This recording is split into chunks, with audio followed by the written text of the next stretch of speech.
Hey guys, today we're going to show you how to remove or delete a WordPress installation using serverpilot with DigitalOcean.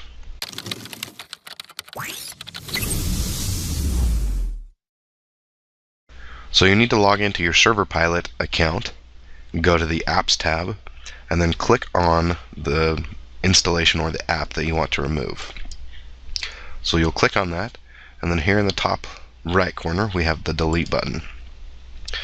And it's just confirming that once you do this, there's no going back. So this is the final step. If you're migrating or moving, make sure you have a backup or you have it restored somewhere. We'll have a link in the description of the one that we suggest to do that. But go ahead and click delete, confirm the delete, and that's how you remove the WordPress installation or the app install from serverpilot via the DigitalOcean droplet. If you have additional questions, leave them down in the comments below.